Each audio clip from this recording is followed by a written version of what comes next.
Hello. Okay, I am reading The True Confessions of Charlotte Doyle. We left off with Charlotte being on trial for the murder of Mr. Hollybrass. And if you recall, Captain Jaggery was not so kind to her, and I think he really wants her to be blamed for his death. Okay?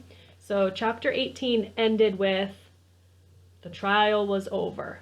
Dun dun dun. All right, I'll start chapter 19. Without another word, Captain Jaggery led me back to the hold and locked me in the brig. I turned from him, but I believe he stood there considering me for a while by the gloomy light of his lamp. Then he left. I heard his retreating footfalls and the creak of the ladder, saw the light gradually fade away until the hold grew completely dark. At last I slumped onto the stool, and though it was dark, I closed my eyes. Startled by a sound, I looked up.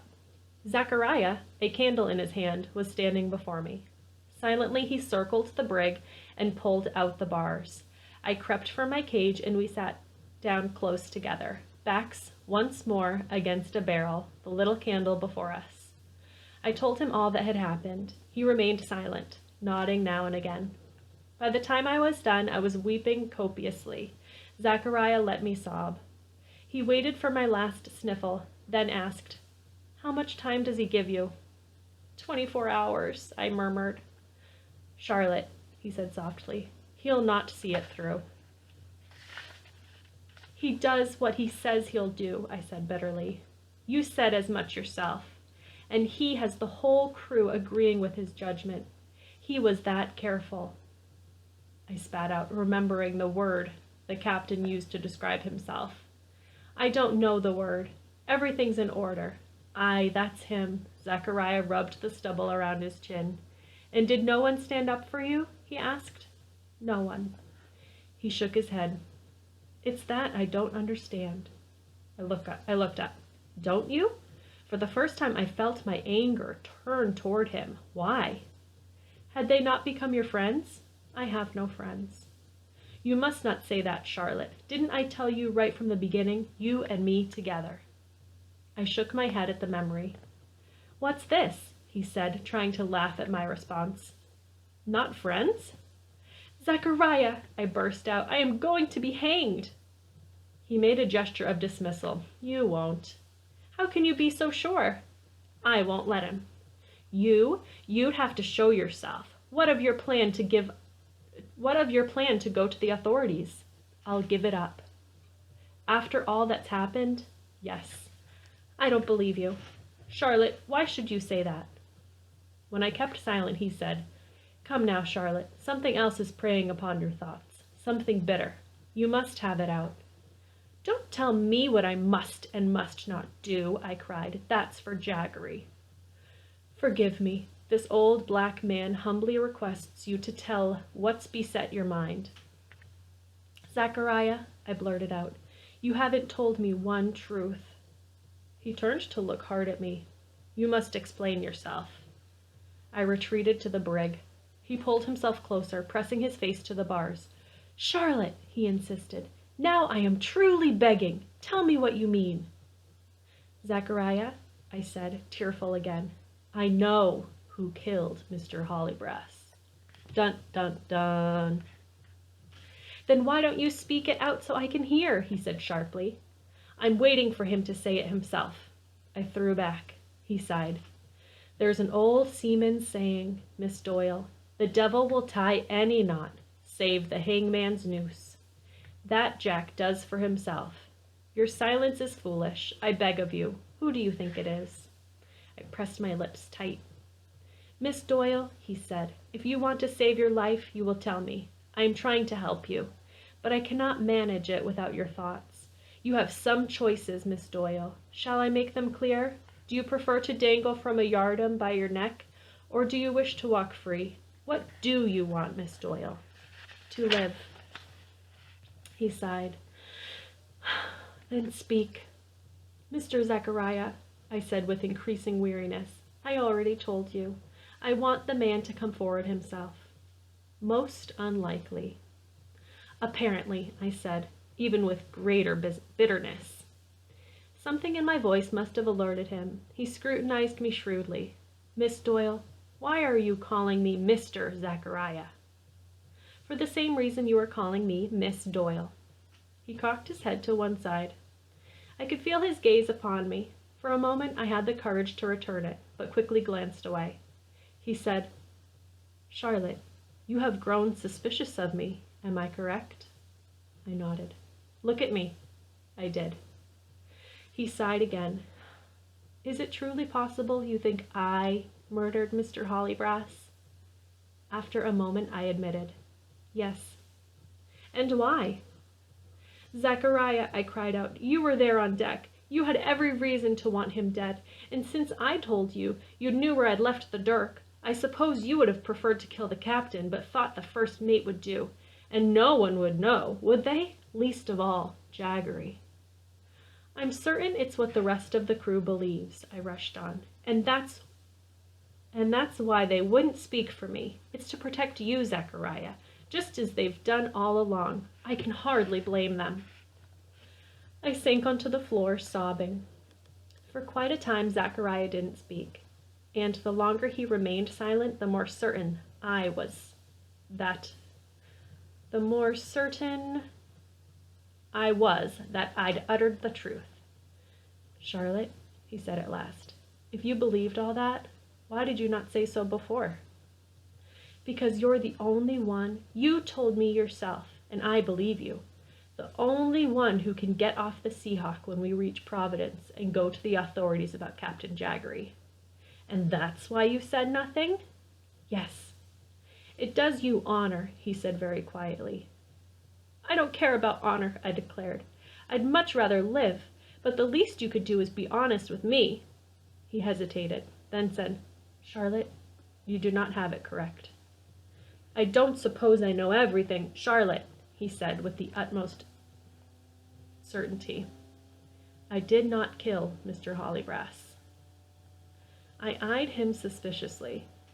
Charlotte, he continued, we shall either live by believing one another, or, by not believing, die.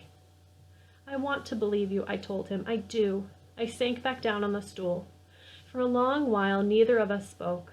There seemed nothing to say. Then, in despair, I said, Zachariah, sometimes I think Jaggery has worked all this out so you and I should blame one another. But you said he doesn't know you are alive. He started. Repeat what you said? What? The last thing.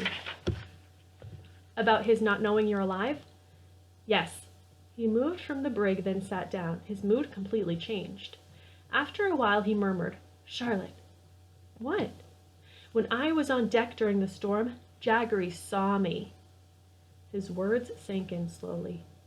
Zachariah, are you telling me that the captain knows you're alive and has done nothing? Yes. When did he see you? I demanded.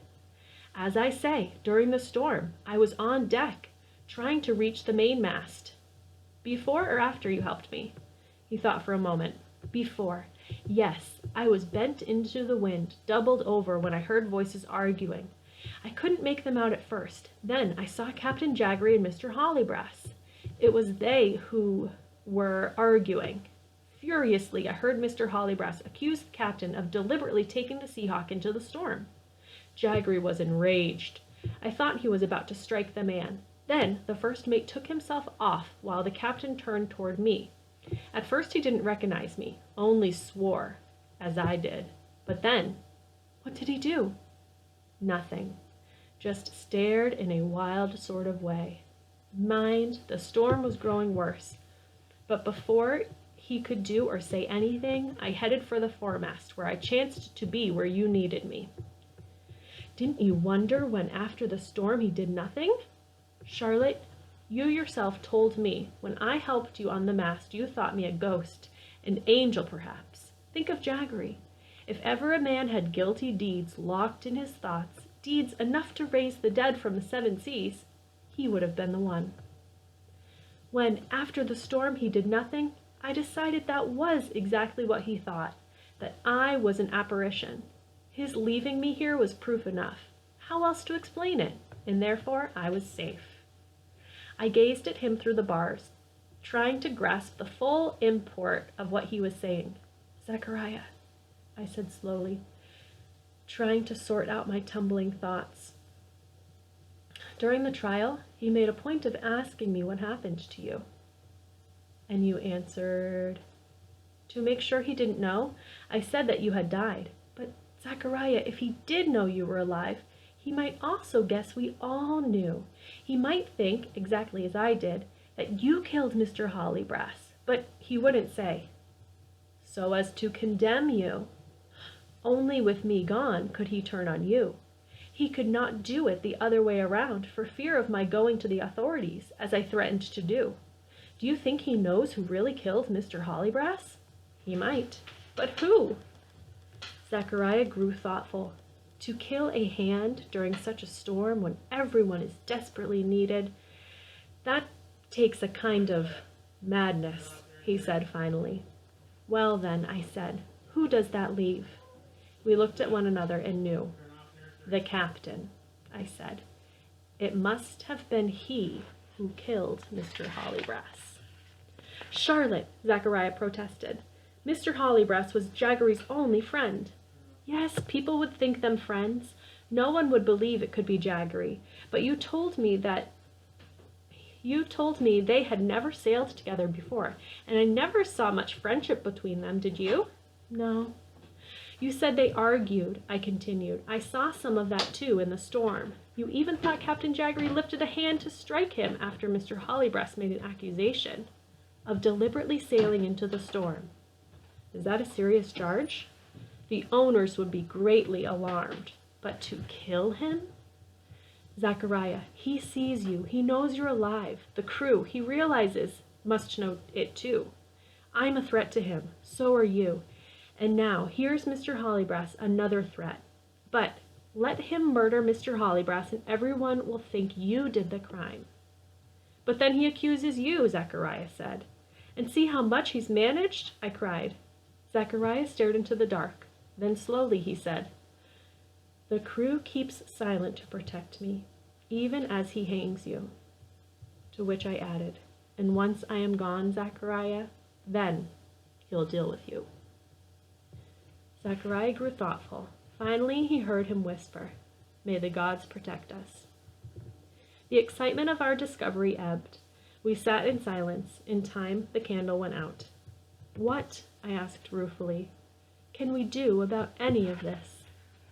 Charlotte, we must force him to confess. He's too powerful. True, he'll not get any man to confess when he holds a gun and you've got none. What do you mean?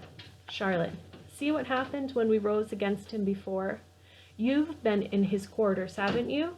You must have seen that iron safe of his that's full of muskets. You're not likely to get into that.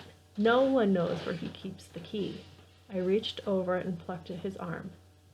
Zachariah, I said, I know where he keeps it. Dun, dun, dun. So that was the end of chapter 19, and I'll have chapter 20 in the next video. And just a reminder, we still have chapter 21, 22. 22 is the last chapter, okay? So we just have 2 more. Well, 20, 21, and 22, so 3 more. All right, bye.